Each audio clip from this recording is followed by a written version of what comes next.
શું તમે મિથુન રાશિના જાતક છો? શું તમારું નામ ક છ અથવા ગ અક્ષરથી શરૂ થાય છે? તો આજની આ વિડીયો તમારા માટે જ છે, તો વિડીયો છેલ્લે સુધી જોશો. વિક્રમ સંવત 2082 નો ફાગણ માસ મિથુન રાશિના જાતકો માટે માત્ર એક કેલેન્ડર મહિનો નથી, પરંતુ ગ્રહ ગોચરની દ્રષ્ટિએ એક અત્યંત મહત્વપૂર્ણ સંક્રમણ કાળ છે. અમારો ઉદ્દેશ્ય મિથુન રાશિના જાતકોને ફાગણ માસ એટલે કે 18 ફેબ્રુઆરી 2026 થી 19 માર્ચ 2026 દરમિયાન તેમના જીવનમાં આવનારા પરિવર્તનો, પડકારો અને તકો વિશે સૂક્ષ્મ અને શાસ્ત્રોક્ત માહિતી પ્રદાન કરવાનો છે. નમસ્તે મિત્રો, સ્વાગત છે આપણી ચેનલ લાઈવ ઇન્ડિયા પર. ગુજરાતી પંચાંગ અનુસાર ફાગણ માસ વસંત ઋતુના વૈભવનું પ્રતીક છે.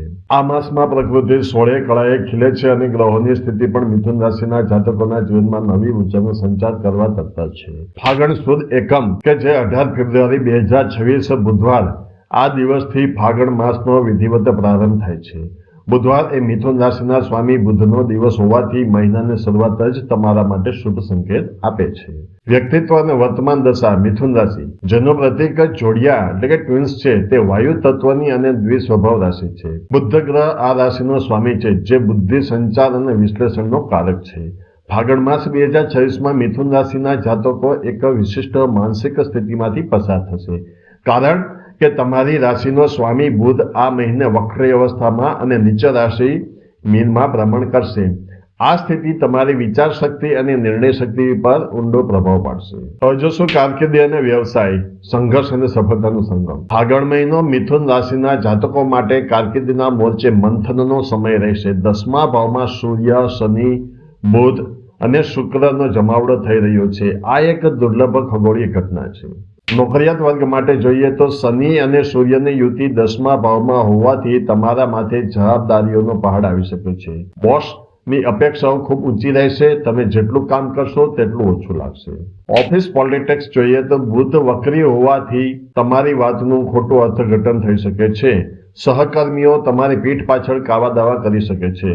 ખાસ કરીને 26 ફેબ્રુઆરી પછી દસ્તાવેજી કામોમાં વિશેષ ધ્યાન આપવું. બઢતી અને બદલી વિશે જોઈએ તો જો તમે પ્રમોશનની રાહ જોઈ રહ્યા હોવ તો શુક્રના ઉચ્ચ થવાથી એટલે કે 2 માર્ચ પછી સારા સમાચાર મળી શકે છે.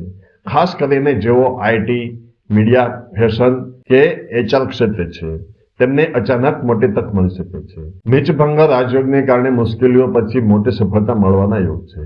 હવે જોશું વ્યવસાયિક વર્ગ માટે તો કે હોળાષ્ટક એટલે કે 23 ફેબ્રુઆરીથી 3 માર્ચ દરમિયાન કોઈ નવો પ્રોજેક્ટ શરૂ કરવો નહીં.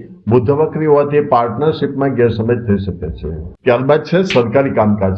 10મા ભાવમાં સૂર્ય હોવાથી સરકારી કોન્ટ્રાક્ટ અથવા પેન્ડિંગ કામકાજમાં ગતિ આવશે, પરંતુ શનિની હાજરીને કારણે વિલંબ પણ થશે. ધીરજ રાખવી પડશે. માર્કેટિંગ અને બ્રાન્ડિંગ વિશે જોઈએ તો ઉચ્ચનો શુક્ર તમારા વ્યવસાયની જાહેરાત માટે શ્રેષ્ઠ સમય સૂચવે છે. માર્ચ મહિનામાં કરેલું માર્કેટિંગ તમને લાંબા ગાળે મોટો ફાયદો કરાવશે. ત્યાર પછી જે આર્થિક સ્થિતિ, આવક અને જાવકનું સંતુલન જોઈએ તો કે ફાગણ માસમાં આર્થિક પાસાઓ પર મિશ્ર પ્રભાવ જોવા મળશે. ધન ભાવ એટલે કે બીજો ભાવનો સ્વામી ચંદ્ર છે, જે ઝડપી ગતિએ ચાલે છે, જ્યારે લાભ ભાવ એટલે કે 11મો ભાવનો સ્વામી મંગળ છે. તેમાં પ્રથમ જોશો નિયમિત આવક તો કે ગુરુ લગ્નમાં હોવાથી તમારી આવકમાં સ્થિરતા જળવાઈ રહેશે. બૌદ્ધિક કાર્યો, કન્સલ્ટન્સી અને શિક્ષણ ક્ષેત્રે જોડાયેલા લોકો માટે આવક વધવાની શક્યતા છે. અચાનક લાભ વિશે જોઈએ તો કે 23 ફેબ્રુઆરી પછી મંગળ 9મા ભાવમાં એટલે કે ભાગ્ય સ્થાનમાં આવતા ભાગ્ય બળવાન બનશે. અટકેલા પૈસા પાછા મળવાની શક્યતા છે. શેર બજારમાં લાંબા ગાળાના રોકાણથી ફાયદો થઈ શકે છે, પરંતુ સટ્ટાકી પ્રવૃત્તિથી દૂર રહેવું. બિનજરૂરી ખર્ચ આપણે જોશું તો કે 12મા ભાવ એટલે કે વ્યય ભાવનો સ્વામી શુક્ર 10મા ભાવમાં ઊંચનો થઈ રહ્યો છે. આનો અર્થ એ છે કે તમે તમારા વ્યવસાયના વિસ્તરણ માટે અથવા તમારી સામાજિક પ્રતિષ્ઠા વધારવા માટે મોટો ખર્ચ કરી શકો છો. આ શુભ વ્યય છે. યાત્રા ખર્ચ વિશે જાણશું તો કે 9મા ભાવમાં રાહુ અને મંગળ લાંબી મુસાફરી અથવા વિદેશ યાત્રા પાછળ ખર્ચ કરાવી શકે છે. આમાં મિત્રો તમારા માટે સાવચેતી એ છે કે બુધ વક્રી હોવાથી ઓનલાઈન ટ્રાન્ઝેક્શનમાં છેતરપિંડીથી બચવું. હિસાબ કિતાબમાં ભૂલ થવાની શક્યતા છે, તેથી 2 વાર તપાસ કરવી. હવે મિત્રો જોશું પ્રેમ સંબંધો અને દાંપત્ય જીવન. ફાગણ માસ પ્રેમ અને રોમાન્સ માટે ઉતાર ચઢાવ વાળો રહેશે. 5મો ભાવ એટલે કે પ્રેમનો સ્વામી શુક્ર છે અને 7મો ભાવ એટલે કે દાંપત્યનો સ્વામી ગુરુ છે. તેમાં સૌપ્રથમ જોશું પ્રેમી યુગલો માટે. 2 માર્ચ પછી શુક્ર મીન રાશિમાં ઉચ્ચનો થતા પ્રેમ સંબંધોમાં ગજબનું આકર્ષણ વધશે. જે લોકો સિંગલ છે તેમને ઓફિસમાં કે કાર્યક્ષેત્રે કોઈ ખાસ વ્યક્તિ મળી શકે છે. મિત્રોમાં ગેરસમજ એ રહેશે કે બુધ વક્રી હોવાથી કોમ્યુનિકેશન ગેપ આવી શકે છે. તમારા પાર્ટનર તમારી મજાકને ગંભીરતાથી લઈ શકે છે. સ્પષ્ટતા રાખવી જરૂરી છે. હોળીના ઉત્સવમાં જોશું તો હોળાષ્ટક પછી હોળી અને ધૂળેટીનો સમય તમારા સંબંધોમાં નવી તાજગી લાવશે. આ સમયે પ્રપોઝ કરવા માટે અનુકૂળ વાતાવરણ રહેશે. ત્યારબાદ છે વૈવાહિક જીવન. તો કે લગ્ન સ્થળ ગુરુની 7મી દ્રષ્ટિ સપ્તમ ભાવ પર પડી રહી છે. આ એક સંજીવની સમાન છે. ભલે ગમે તેટલા મતભેદ થાય, ગુરુની કૃપાથી સંબંધો તૂટતા બચશે અને પ્રેમ જળવાઈ રહેશે. તે પછી છે જીવન સાથીનો સહયોગ.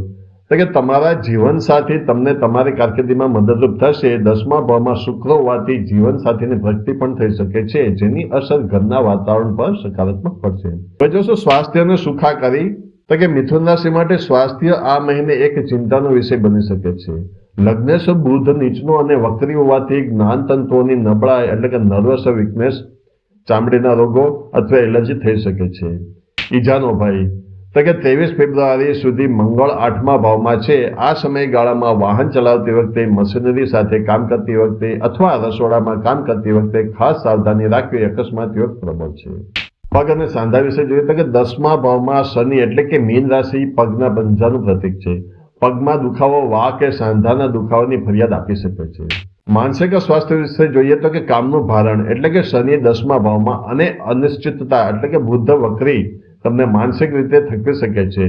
અનિદ્રાની સમસ્યા સતાવી શકે છે. તેમાંનો ઉપાય જોઈએ તો કે પ્રાણાયામ અને ધ્યાન એટલે કે મેડિટેશન તમારા માટે શ્રેષ્ઠ ઔષધ સાબિત થશે. ગુરુ લગ્નમાં હોવાથી આધ્યાત્મિક પ્રવૃત્તિઓ તમને માનસિક શાંતિ આપશે. ત્યારબાદ છે શિક્ષણ અને વિદ્યાર્થીઓ. એકાગ્રતાની કસોટી.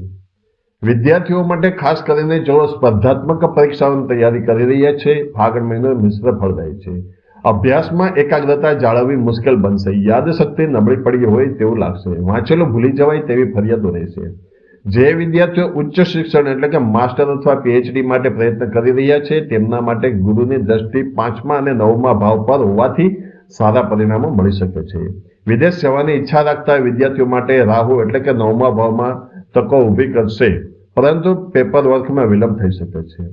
ત્યારબાદ છે ફાગણ માસના વિશેષ પર્વો અને તેનું જ્યોતિષી મહત્વ. ફાગણ મહિનો એટલે રંગો અને ભક્તિનો સંગમ. મિથુન રાશિ માટે આ તહેવારો વિશેષ ઉપાયો કરવા માટેની સુવર્ણ તક છે. તેમાં પ્રથમ છે હોળાષ્ટક એટલે કે 23 ફેબ્રુઆરીથી 3 માર્ચ. આ સમયગાળામાં ગ્રહોનો સ્વભાવ ઉગ્ર હોય છે. મિથુન રાશિના જાતકોએ આ 8 દિવસોમાં મકાન બુક કરાવવું, સગાઈ કરવી કે નવી નોકરી જોઈન કરવી એ ટાળવું જોઈએ. આ સમયગાળો મંત્ર સાધના માટે શ્રેષ્ઠ છે. ઓમ નમો ભગવતે વાસુદેવાય મંત્રનો જાપ આ દિવસોમાં વિશેષ ફળદાયી રહેશે. હોલિકા દહન વિશે જોઈએ 3 માર્ચ 2026માં. તો કે આ વર્ષે હોલિકા દહન 3 માર્ચ મંગળવારના રોજ છે. મંગળવારે હોળી હોવાથી તે ઉર્જાનો વિશેષ સંચાર કરશે. હોલિકા દહન સમયે તમારે લીલા રંગની વસ્તુઓ જેમ કે લીલા મગ, પાન, સોપારી અગ્નિમાં પધરાવવી જોઈએ. આનાથી બુધ ગ્રહ બળવાન થશે અને વક્રી બુધની અશુભ અસરો ઘટશે. હોળી ઠરી ગયા પછી તેની રાખ ઘરે લાવીને તિજોરીમાં રાખવાથી આર્થિક બરકત રહે છે અને નકારાત્મક ઉર્જા દૂર થાય છે. ધૂળેટી એટલે કે 4 માર્ચ 2026ના રોજ બુધવાર છે. ધૂળેટી અને બુધવારનો સંયોગ મિથુન રાશિ માટે સોનામાં સુગંધ ભળવા જેવી છે.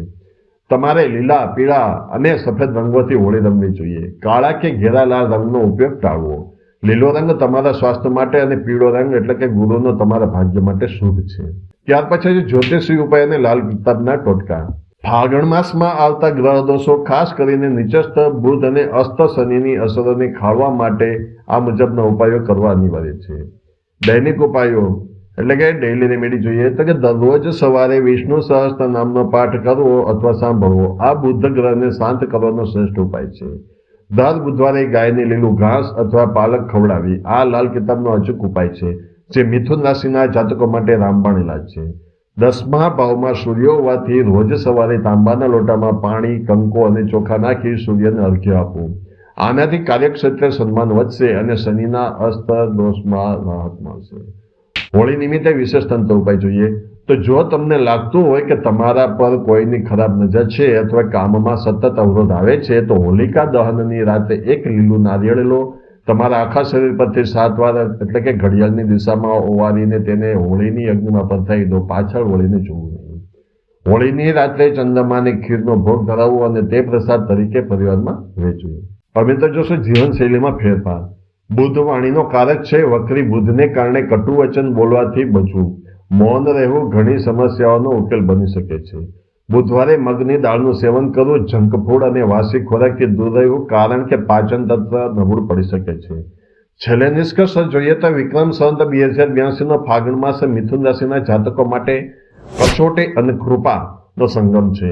એક તરફ 10મા ભાવમાં શનિ અને સૂર્યનો સંઘર્ષ તથા બુધની વક્રી ગતિ તમને કારકિર્દી અને નિર્ણયોમાં પડકાર ફેંકશે, તો બીજી તરફ લગ્ન ભાવમાં બેઠેલા દેવગુરુ બૃહસ્પતિ અને 10મા ભાવમાં આવતા ઉચ્ચના શુક્ર તમને સુરક્ષા અને સફળતાની ખાતરી આપે છે.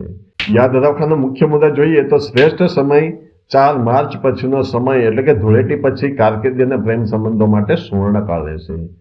તેમાં સાવચેતી જોઈએ તો 23 ફેબ્રુઆરીથી 3 માર્ચ એટલે કે હોળાષ્ટક દરમિયાન કોઈ મોટું જોખમ લેવું નહીં. વાહન ચલાવવામાં સાવધ રહેવું.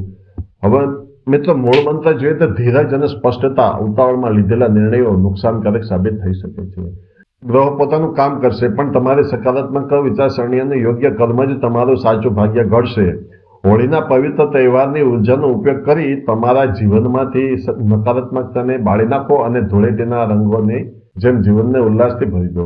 જો તમે મિથુન રાશિના હો તો કોમેન્ટમાં ઓમ નમો ભગવતે વાસુદેવ લખવાનું ભૂલતા નહીં. વિડીયો ગમ્યો હોય તો લાઈક કરો, તમારા મિત્રો સાથે શેર કરો અને આવી જ સચોટ જ્યોતિષી માહિતી માટે આપણી ચેનલ લાઈવ યુનિક લાઈફને સબસ્ક્રાઇબ કરો. ફરી મળીશું નવા વિડીયો સાથે. ત્યાં સુધી રજા આપશો. શુભમ મળીશું. કલ્યાણ મસ્તુ.